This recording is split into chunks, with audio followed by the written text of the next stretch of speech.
Hello dear students, आज हम metals and non metals chapter start कर रहे हैं। आप 9th क्लास में पढ़ चुके हैं structure of atoms and molecules. वहाँ आपने डिफरेंट टाइप के एलिमेंट्स के नेम सुने थे। स्ट्रक्चर ऑफ एटम आपने किया है कि एक एटम के अंदर कौन कौन से कंपोनेंट्स होते हैं। तो जब हम एलिमेंट्स की बात करते हैं, हमारे पास एक पीरियोडिक टेबल होती है जिसमें सभी एलिमेंट्स अरेंज्ड होते हैं। टोटल अभी तक जो एलिमेंट्स की डिस्कवरी हुई है वो है 118 एलिमेंट्स, एंड उनमें से मोर देन 90 मेटल्स हैं, 22 नॉन मेटल्स होते हैं। ये कैरेक्टर्स के बेसिस पर इनको डिफ्रेंशिएट किया गया है, जो इनके नेचर होता है, जो प्रॉपर्टीज होती हैं, एंड 7 मेटलॉइड्स होते हैं। 7 मेटलॉइड्स में से boron, silicon, germanium, arsenic, antimony, tellurium, polonium, and कभी कभी हम एस्टेटिन को भी मेटलॉइड्स की कैटेगरी में इंक्लूड कर लेते हैं। ये है पीरियोडिक टेबल ऑफ एलिमेंट्स। यहाँ इन सब 118 एलिमेंट्स को अरेंज किया गया है इस टेबल के अंदर। अब इस टेबल में यहाँ देखिए आपको ये दिखाई दे रहे हैं boron, silicon, germanium, arsenic, antimony, tellurium, polonium. 7 metalloids होते हैं। मीन्स जो नेचर होता है इनका वो मेटल्स एंड नॉन मेटल्स से सिमिलर होता है। कभी वो मेटल्स का बिहेवियर शो करते हैं, कभी वो नॉन मेटल्स का बिहेवियर शो करते हैं। एंड इससे जो लेफ्ट साइड में जितने भी एलिमेंट्स हैं they all are the metals. यहाँ ये नीचे जो 2 रोज गिवन है ये भी हमारी मेटल्स होते हैं। इन मेटल्स को डिफरेंट नेम देते हैं, वो हम बाद में देखेंगे। और जो इस लाइन्स के राइट साइड में है these all are the non metals. तो 22 नॉन मेटल्स होती हैं एंड मोर देन 90 हमारे पास मेटल्स हैं, एंड ये 7 मेटलॉइड्स होते हैं। अब मेटल्स के अंदर भी डिफरेंट कैटेगरीज बना दी गई हैं। जैसे जो ये फर्स्ट रो है, फर्स्ट रो के अंदर इन एलिमेंट्स को हम एल्कली मेटल्स बोलते हैं। सेकेंड रो में एल्कलाइन अर्थ मेटल्स बोला जाता है। ये जो स्कैंडियम से जिंक वाली सीरीज हैं ये सारे ही हमारी ट्रांजिशन एलिमेंट्स होते हैं, डी ब्लॉक एलिमेंट्स। एंड नीचे ये series, first series lanthanoids, second series actinoids. Lanthanoid क्योंकि लैंथेनम से स्टार्ट हो रही है, एक्टिनॉइड्स क्योंकि एक्टिनियम से स्टार्ट हो रही है, इसीलिए इन्हीं के फर्स्ट सीरीज से, लेटर से ये सीरीज बना दी गई है। अब इस चैप्टर में जो हम टॉपिक्स पढ़ेंगे वो टॉपिक्स यहाँ पर गिवन है। Properties of metals and non metals, physical and chemical properties, reactivity series, formation and the properties of the ionic compounds. कि कुछ कंपाउंड्स बनेंगे, आयोनिक कंपाउंड बनते हैं, उनकी क्या क्या फॉर्मेशन है, स्ट्रक्चर्स कैसे होते हैं। और जो ये metallurgical process corrosion and it's prevention है ये एनसीईआरटी के सिलेबस से डिलीट कर दिया गया है अभी के लिए, तो हम इसको डिस्कस नहीं करेंगे। अब जब हम फिजिकल एंड केमिकल प्रॉपर्टीज पढ़ेंगे मेटल्स एंड नॉन मेटल्स की, उन कैरेक्टर्स के अलावा हमारे पास कुछ एक्सेप्शंस हैं जो बहुत बार क्वेश्चंस आ जाते हैं ऑब्जेक्टिव में, तो ये हमें पता होना चाहिए। मेटल्स जो होती हैं वो मैक्सिमम सॉलिड होती हैं। सिर्फ एक मेटल होती है हमारे पास जो लिक्विड स्टेट में एग्जिस्ट करती है रूम टेम्परेचर पे, that is mercury. Mercury thermometers के अंदर होती है। जब हमें टेम्परेचर हो जाता है, फीवर होता है, हम डॉक्टर के पास जाते हैं तो थर्मामीटर यूज करते हैं डॉक्टर। तो जो वो लेवल राइज होता हुआ दिखाई देता है, हमें एक लिक्विड दिखाई देता है थर्मामीटर में, जो जितना टेम्परेचर है बॉडी का वहां तक पहुंचता है, तो उसके अंदर मरकरी होती है। सेकेंड है मेटल्स होती हैं वो हार्ड होती हैं। कुछ मेटल्स बहुत सॉफ्ट होती हैं जिनको हम नाइफ से भी कट कर सकते हैं, एंड उनका मेल्टिंग पॉइंट होता है जो बहुत लो होता है, इसीलिए वो सॉफ्ट होती हैं, like lithium, sodium and the potassium. Metals का boiling point, melting point it's very low. वैसे जनरली मेटल सॉलिड स्टेट में एग्जिस्ट करते हैं तो ऑब्वियस है कि उनका मेल्टिंग पॉइंट हाई रहेगा, बट जो गैलियम एंड सीजियम है उनका melting point that is very low. अगर आप अपनी पाम पर, हथेली पर इसको रख लेंगे तो भी वो मेल्ट हो जाती हैं। नॉन मेटल्स लश्चरस होती हैं। वैसे नॉन मेटल्स के अंदर शाइन नहीं होती, ब्रिटल्स होती हैं, वो शाइनलेस होती हैं, लेकिन एक नॉन मेटल है हमारी जो लश्चरस होती है, that is iodine. Non metals generally poor conductor of electricity होती हैं except one, graphite. Graphite good conductor of electricity होता है, और जो ग्रेफाइट होता है वो कार्बन की ही एक फॉर्म होता है।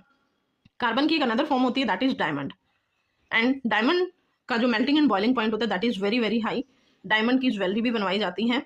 तो ये हैं कुछ एक्सेप्शंस। अब हम डिफरेंसेस करेंगे मेटल्स एंड नॉन मेटल्स में। मेटल्स के अंदर जो फर्स्ट पॉइंट है कि मेटल्स की फिजिकल प्रॉपर्टी जो होती है कि वो सॉलिड स्टेट में एग्जिस्ट करते हैं रूम टेम्परेचर पर एक्सेप्ट मरकरी। नॉन मेटल्स तीनों स्टेट्स में एग्जिस्ट करते हैं, ब्रोमीन, क्लोरीन, आयोडीन। अब यहाँ पर भी सिर्फ एक ब्रोमीन ऐसी नॉन मेटल है जो लिक्विड फॉर्म में एग्जिस्ट करता है। अदर जितनी भी नॉन मेटल्स होती हैं या गैसीय स्टेट में होंगी या सॉलिड फॉर्म में होंगी। सिमिलरली मेटल्स में मरकरी लिक्विड फॉर्म में होती है, and these are ductile and the malleable. Ductile क्या होता है? जिनको हम वायर्स के अंदर कन्वर्ट कर सकते हैं। मैलिएबल होता है जिनको थिन शीट्स में कन्वर्ट किया जा सकता है। तो मेटल्स की हम वायर बना सकते हैं, शीट्स में कन्वर्ट कर सकते हैं, but non metals non ductile होती हैं एंड नॉन मैलिएबल होती हैं, क्योंकि वो सॉफ्ट होने की वजह से जब हम उनको शीट्स में कन्वर्ट करेंगे, उन पर प्रेशर अप्लाई करेंगे या उनमें वायर्स बनाएंगे उनसे, तो वो टूट जाती हैं, ब्रेक हो जाती हैं। नेक्स्ट है सोनोरस एंड लशरस, शाइन होती है इनके अंदर एंड एक बहुत मतलब अच्छी साउंड प्रोड्यूस करते हैं, ये सोनोरस होते हैं। बट नॉन मेटल्स होते हैं non sonorous and non lustrous होते हैं except iodine and the graphite. Next point, metals generally have high melting and boiling point except अभी हमने किया था सीजियम एंड गैलियम, जिनका मेल्टिंग पॉइंट बहुत कम होता है, लो टेम्परेचर पर ही ये मेल्ट हो जाती हैं। नॉन मेटल्स मेल्टिंग पॉइंट लो एक्सेप्ट डायमंड, डायमंड का melting point that is very very large. And जो मेटल्स होती हैं because of the free electrons, metals के जो इलेक्ट्रॉन होते हैं वो फ्री होने की वजह से कंडक्टिविटी शो करते हैं, गुड कंडक्टिविटी शो करते हैं ऑफ हीट एंड इलेक्ट्रिसिटी की except lead and the mercury. Non metals are the poor conductors, ये इलेक्ट्रिसिटी को कंडक्ट नहीं करते एक्सेप्ट ग्रेफाइट, ग्रेफाइट में से इजीली कंडक्टिविटी पास हो सकती है, इलेक्ट्रिसिटी पास हो सकती है। नाउ मेटल्स की जो डेंसिटी होती है मास पर unit volume that is very high, means जो इनका मास होता है वॉल्यूम के कंपैरेटिव हाई होता है, कम वॉल्यूम में ही वो मेटल एग्जिस्ट कर जाती है। बट जो सोडियम एंड पोटाशियम होते हैं उनकी डेंसिटी बहुत लो होती है, नॉन मेटल्स की डेंसिटी लो रहती है। अब कुछ केमिकल प्रॉपर्टीज हैं, इनको हम बाद में भी डिटेल में स्टडी करेंगे। अभी देखते हैं कि जो केमिकल प्रॉपर्टीज होती है मीन्स जो मेटल्स या नॉन मेटल्स को हम किसी अनदर एलिमेंट के साथ ट्रीट करवाते हैं तो क्या प्रोडक्ट उनसे बनता है। तो मेटल्स को जब हम ऑक्सीजन के साथ कंपेयर करवाते हैं, कंबाइन करवाते हैं, तो वो मेटल ऑक्साइड फॉर्मेशन करता है। जो मेटल से जो ऑक्साइड बनता है वो बेसिक नेचर का होता है, कुछ मेटल्स के ऑक्साइड एम्फोटेरिक नेचर के होते हैं, मीन्स वो एसिड की तरह भी बिहेव करता है, बेस की तरह भी बिहेव करता है। नॉन मेटल्स के जो ऑक्साइड्स बनते हैं वो जनरली एसिडिक नेचर के होते हैं। इंपॉर्टेंट पॉइंट इज दिस कि मेटेलिक ऑक्साइड जो बनते हैं बेसिक नेचर होता है, नॉन मेटेलिक ऑक्साइड्स का एसिडिक नेचर होता है। अब मेटल्स को जब हम डाइल्यूट एसिड्स के साथ मिक्स करवाते हैं तो वहां से हाइड्रोजन गैस रिलीज होती है, बट जो नॉन मेटल्स होती हैं वो हाइड्रोजन गैस रिलीज नहीं करते डाइल्यूट एसिड्स के साथ। मेटल ऑक्साइड जो बनती हैं, जो हमारा यहाँ पर बना है, वो आयोनिक नेचर होता है, मीन्स उसके अंदर कैटायंस एंड एनायंस होते हैं। एंड जो नॉन मेटल्स के जो ऑक्साइड बनते हैं they are covalent in nature. Ionic and covalent two type के बॉन्ड्स होते हैं। आयोनिक बॉन्ड के अंदर प्लस एंड माइनस आयंस होते हैं, मीन्स एक डोनर होता है एंड सेकंड एक्सेप्टर होता है। कोवलेंट के अंदर क्या होता है, जहां पर टू एलिमेंट्स कंबाइन करके एक बॉन्ड बनाते हैं वहां दोनों ही एलिमेंट्स अपने अपने इलेक्ट्रॉन्स शेयर करते हैं, शेयरिंग से बॉन्ड बनता है। बट आयोनिक के अंदर कंप्लीट डोनेशन होता है, जैसे ए एंड बी अगर कंबाइन करेगा तो एक कंप्लीट दोनों इलेक्ट्रॉन्स को डोनेट करता है एंड बी उसे एक्सेप्ट करता है। अब इनकी केमिकल प्रॉपर्टीज देखिए one by one. First, air के साथ जब कंबाइन करते हैं ऑक्सीजन तो मेटल ऑक्साइड फॉर्मेशन करता है। अब ये जो मेटल ऑक्साइड फॉर्मेशन करते हैं तो यहाँ जो मेटल ऑक्साइड बनेगा वो बेसिक नेचर का होता है, लाइक Na2O CaO। इसीलिए ऑक्सीजन के साथ डायरेक्ट कंबाइन करते हैं तो कुछ मेटल्स हमारे पास ऐसी होती हैं जो बहुत ज्यादा रिएक्टिव होती हैं, जैसे ही वो एटमॉस्फेयर के कांटेक्ट में आए वो रिएक्ट कर जाती हैं एंड ऑक्साइड्स फॉर्मेशन कर लेते हैं और अदर कंपाउंड्स भी बन जाते हैं, क्योंकि एयर में एटमॉस्फेयर में अदर एलिमेंट्स भी हैं, लाइक कार्बन डाइऑक्साइड है, अदर गैसेज होती हैं, नाइट्रोजन भी होती है। तो इसीलिए हम जो सोडियम एंड पोटेशियम मेटल होती हैं उनको कभी भी फ्री स्टेट में बॉक्सेज के अंदर नहीं रखते हैं, उनको हमेशा कैरोसिन ऑयल के अंदर डिप करके रखा जाता है ताकि वो एटमॉस्फेयर के साथ कांटेक्ट में ना आए और उनसे रिएक्ट करके कोई कंपाउंड ना बनाए। अब है सेकंड, विद वाटर। वाटर के साथ जब ये रिएक्ट करेंगे तो metal oxide plus hydrogen gas will release from here. तो जो sodium potassium and calcium metal जो ज्यादा रिएक्टिव मेटल होती हैं वो कोल्ड वाटर के साथ ही रिएक्शन कर जाती हैं। आयरन एंड जो एल्यूमिनियम होता है वो हॉट वाटर के साथ भी नहीं रिएक्ट कर पाता, उनकी रिएक्शन करने के लिए हमें स्टीम के साथ रिएक्ट करवाना पड़ता है, मींस बहुत हाई एनर्जेटिक वाटर मॉलिक्यूल्स के साथ रिएक्शन करवानी पड़ती है। Next is with acids. Metal plus dilute acid के साथ जब हम रिएक्शन करवाएंगे तो सॉल्ट एंड हाइड्रोजन बनते हैं, like Mg+2HCl, MgCl2 H2 gas.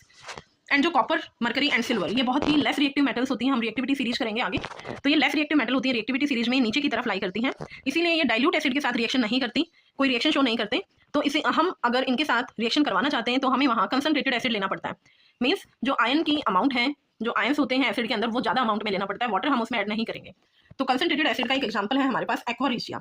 Aqua regia ऐसा कंपाउंड होता है जिसमें हम HCl एंड HNO3 को कंसनट्रेटेड फॉर्म में ऐड करते हैं। HCl को 3 रेशो में लेंगे, HNO3 को 1 में लेंगे, 3:1 में लेते हैं और ये इतना स्ट्रांग होता है कि ये गोल्ड एंड प्लेटिनम को भी मेल्ट कर देता है। मींस अगर आप गोल्ड को और प्लेटिनम को उसके अंदर डाल देंगे तो वो गोल्ड कुछ समय के बाद डिसअपियर हो जाएगा, इस एक्वा रिजिया के अंदर ही वो डिसॉल्व हो जाता है। तो अब है हमारे metal oxide and non metal की। जब मेटल ऑक्साइड बनाते हैं, नॉन मेटल बनाती हैं, वो बेसिक नेचर होता है इनका, non metal oxide acidic nature होता है। For example Na2O CaO। Non metallic oxide में CO2 N2O4 and N2O5। Now amphoteric oxides, जब मेटल ऑक्साइड्स हमारे बनते हैं ऑक्सीजन के साथ या वाटर के साथ रिएक्ट करने के बाद तो वो मेटल ऑक्साइड्स रिएक्शन करते हैं एसिड्स एंड बेस के साथ। अगर कोई ऐसा मेटल ऑक्साइड है जो एसिड के साथ भी रिएक्शन शो करें एज वेल एज बेस के साथ भी रिएक्शन करें तो वहां से हमारा जो प्रोडक्ट बनेगा सॉल्ट एंड वाटर बनता है। पर इस टाइप के मेटल ऑक्साइड्स को जो दोनों के साथ ही रिएक्शन शो कर रहा है that type is known as amphoteric oxide. इनमें से हमारे पास जो बेस्ट एग्जाम्पल है Al2O3 एंड ZnO होते हैं, zinc oxide and aluminium oxide. अब यहाँ देखिए Al2O3 प्लस HCl, HCl के साथ रिएक्ट किया तो AlCl3 बना, अगर NaOH बेस के साथ रिएक्शन की तो NaAlO2, ये भी एक टाइप का सॉल्ट है। तो यहाँ पर ये एम्फोटेरिक ऑक्साइड है क्योंकि ये एसिड के साथ भी रिएक्ट कर रहा है और बेस के साथ भी। नाउ अब हम नॉन मेटल्स की रिएक्शन देखेंगे कि जो नॉन मेटल्स होती हैं वो ऑक्सीजन के साथ जब रिएक्शन करता है तो क्या प्रोडक्ट बनेगा। Now reaction of non metal with the oxygen, वहां पर जैसे हमने बात की थी कि मेटल्स ऑक्सीजन के साथ रिएक्ट करेंगे तो वो मेटल ऑक्साइड बनाएंगे। सिमिलरली यहाँ पर जो नॉन मेटल्स रिएक्ट करती हैं ऑक्सीजन के साथ तो वो बनाएंगे नॉन मेटेलिक ऑक्साइड। एंड जो नॉन मेटेलिक ऑक्साइड्स होते हैं they are acidic in nature, acid behaviour वो शो करते हैं। एसिड एंड बेस का हम डिफरेंशिएशन भी करते हैं लिटमस पेपर से कि जो एसिड्स होते हैं वो रेड लिटमस पेपर के अंदर कन्वर्ट हो जाते हैं एंड जो बेसिस होते हैं वो ब्लू लिटमस पेपर के अंदर ब्लू कलर के अंदर कन्वर्ट हो जाते हैं। अब ये कुछ एग्जांपल्स हैं, लाइक कार्बन अगर कंबाइन करती है ऑक्सीजन के साथ तो CO2 बनेगा, सल्फर ऑक्सीजन के साथ बर्न करता है तो वहां से सल्फर डाइऑक्साइड बन जाएगा। कुछ ये हमारे नेचर में भी हमारे डेली लाइफ में कंपाउंड्स हम देखते हैं ऑक्साइड्स के फॉर्म में, लाइक वाटर है, नॉन मेटल है, ये हाइड्रोजन, हाइड्रोजन दोनों ही तरह का नेचर शो करता है, metal as well as non metal. Carbon non metal है, carbon monoxide, nitric oxide, NO, nitrous oxide, N2O, ऐसे ही बहुत टाइप के कंपाउंड्स होते हैं। Hydrogen burn in oxygen to produce water, hydrogen oxygen के साथ बर्न करके वाटर फॉर्मेशन करता है। एंड ये जो हमारा ऑक्साइड बनता है ये न्यूट्रल ऑक्साइड होता है, means it does not change the colour of indicator, ना तो ये रेड लिटमस को कन्वर्ट करता है ना ही ये ब्लू लिटमस को कन्वर्ट करता है। अब यही ऑक्साइड अगर रिएक्शन करते हैं हमारे वाटर के साथ तो ये एसिड फॉर्मेशन करते हैं, लाइक कार्बन डाइऑक्साइड रिएक्शन करेगा तो H2CO3 बनेगा, सल्फर डाइऑक्साइड रिएक्ट करेगा तो सल्फ्यूरस एसिड बनेगा H2SO3। अब है हमारी रिएक्शन नॉन मेटल्स की विद द एसिड्स। एसिड्स के साथ कैसे वो रिएक्शन शो करेगा, नॉन मेटल्स जनरली रिएक्ट नहीं करते हैं डाइल्यूट एसिड के साथ या H2SO4 के साथ, तो इनकी रिएक्शन हमें कराने के लिए कंसंट्रेटेड एसिड लेना पड़ता है, मींस जो फ्यूम्ड फॉर्म में होता है एसिड जो बर्न भी कर सकता है अगर हमारी स्किन पर गिर जाए तो उसी के साथ ये रिएक्शन करेगा और वहां से भी हाइड्रोजन गैस यहाँ रिलीज नहीं होगी। अब ये कुछ एग्जांपल्स हैं, लाइक कार्बन रिएक्शन कर रहा है कंसंट्रेटेड सल्फ्यूरिक एसिड के साथ, तो मेटल्स के साथ जब रिएक्शन कर रहा था एसिड हमारा तो हाइड्रोजन गैस रिलीज हो रही थी, बट यहाँ देखिए किसी में भी हाइड्रोजन गैस रिलीज नहीं हो रही है। CO2 SO2 2H2O, सल्फर की reaction SO2 plus H2O, phosphorus की H3PO4 NO2, सल्फर की H2SO4 NO2, तो इस तरह से ये कंपाउंड फॉर्मेशन करते हैं। नाउ अब हमारा नेक्स्ट टॉपिक है रिएक्टिविटी सीरीज। रिएक्टिविटी सीरीज क्या होता है, सीरीज मीन्स लिस्ट, जहां पर मोर देन वन मेटल या नॉन मेटल्स या कोई कंपाउंड आ जाए तो एक से ज्यादा जब होते हैं वहां एक सीरीज बनती हुई चली जाती है। तो यहाँ हम मेटल्स की बात कर रहे हैं तो ये क्या है reactivity series, it is a list of the metals arranged in order of their decreasing activities. Means यहाँ आप देखेंगे जैसे ऊपर पोटाशियम है, फिर sodium, calcium, magnesium, aluminium, zinc, तो ये क्या है अप टू डाउन जब हम आएंगे तो रिएक्टिविटी क्या होती जा रही है, डिक्रीज। मीन्स अगर हम बात करें कि जो पोटाशियम एंड सोडियम है वो बहुत ज्यादा रिएक्टिव होते हैं then aluminium and the zinc, तो इसीलिए इनके बेसिस पर ही हमने एक ही सीरीज बनाई है। एंड इस सीरीज के बेसिस पर हम एक डिस्प्लेसमेंट रिएक्शन करते हैं जो हमने फर्स्ट चैप्टर में पढ़ी थी कि डिस्प्लेसमेंट रिएक्शन के अंदर क्या होता है, जहां मोर रिएक्टिव मेटल है वो लेस रिएक्टिव मेटल को उसके कंपाउंड से ही डिस्प्लेस कर देती हैं और खुद उसकी जगह पर आ जाता है। तो ये देखिए ये है हमारी रिएक्टिविटी सीरीज जिसमें स्टार्टिंग में potassium, sodium, calcium, magnesium, aluminium, zinc, iron, lead, hydrogen, copper, mercury, silver and gold. जो लास्ट में हमारी मेटल्स हैं सिल्वर, गोल्ड, मरकरी, कॉपर, ये वेरी लेस रिएक्टिव मेटल होती हैं। अप टू डाउन जैसे जैसे आएंगे रिएक्टिविटी इनकी डिक्रीज होती चली जाती है, मीन्स ये एलिमेंट्स हमारे एज सच एनवायरमेंट में रह सकते हैं। इसीलिए हम जो ज्वेलरी बनवाते हैं सिल्वर या गोल्ड की बनवाते हैं क्योंकि ये एटमॉस्फेयर के साथ बहुत इजीली रिएक्ट नहीं करती हैं। एंड जो ऊपर वाली एलिमेंट्स होती हैं लाइक सोडियम हमने अभी बात की, पोटाशियम बात किया कि इनको हम एटमॉस्फेयर में कैरोसिन ऑयल के अंदर हमेशा डिप करके रखते हैं, एज सच हम एटमॉस्फेयर में इनको रख नहीं सकते क्योंकि ये बहुत ज़्यादा रिएक्टिव हैं। ये एटमॉस्फेयर में जो आइटम्स प्रेजेंट है उनके साथ रिएक्शन कर जाता है। तो अब इनको लर्न करने के लिए ये एक छोटी सी ट्रिक है जिससे आप लर्न कर सकते हो, because this is very important topic. यहाँ से क्वेश्चन हर बार आता है। जैसे पोटाशियम K4, पोटाशियम K4 काली, नात का, माली, आलू, जरा, फीके, पकाता है, कौन है, आगे आओ। ये इसको लर्न करने के लिए शॉर्ट ट्रिक मैंने यहाँ पर आपको दी है कि कैसे आप ऊपर से नीचे इन एलिमेंट्स को लर्न कर सकते हो। जैसे यहाँ देखिए काली, नात, सोडियम का, Ca, माली, Mg, आलू से Al, जरा, Zn, फीके, Fe, पकाता, Pb, है H, कौन Cu, है Hg, मरकरी, आगे Ag, आओ Au। तो ये सीरीज अगर आपको याद हो जाएगी तो आप इजीली ये क्वेश्चन का आंसर दे सकते हैं। हमारा क्वेश्चन आता है कि एक रिएक्शन दी हुई होती है iron plus copper sulphate gives iron sulphate plus copper. Similar reaction होती है second iron sulphate plus copper. यहां से क्वेश्चन आ जाता है that which reaction will be possible. तो इसमें आप क्या आंसर देंगे, दैट फर्स्ट जो रिएक्शन है वो पॉसिबल होगी, सेकंड रिएक्शन पॉसिबल नहीं है। क्यों नहीं है? अब यहाँ देखिए सीरीज में आयरन ऊपर है एंड कॉपर हमारा नीचे है, मीन्स आयरन मोर रिएक्टिव है then the copper. Iron copper sulphate में से कॉपर को डिस्प्लेस कर देता है यहाँ से और खुद सल्फेट की जगह आ जाता है, तो हमारा कंपाउंड बनता है आयरन सल्फेट प्लस कॉपर। ये हम लैब में भी एक्टिविटी करते हैं। कॉपर सल्फेट का जो कलर होता है वो ब्लू कलर होता है, एंड अगर आप उसमें आयरन नेल डाल देते हैं, आयरन की चीजें डाल देते हैं, तो कुछ समय के बाद हम देखते हैं वो कलर ग्रीन के अंदर कन्वर्ट होना शुरू हो गया। ग्रीन कलर आया है, इट मीन्स आयरन सल्फेट वहां बन चुका है और कॉपर को उसने डिस्प्लेस कर दिया है, बाहर निकाल दिया। अब सेकेंड रिएक्शन है यहाँ आयरन सल्फेट प्लस कॉपर। अब कॉपर क्या आयरन सल्फेट में से आयरन को बाहर निकाल सकता है? नहीं।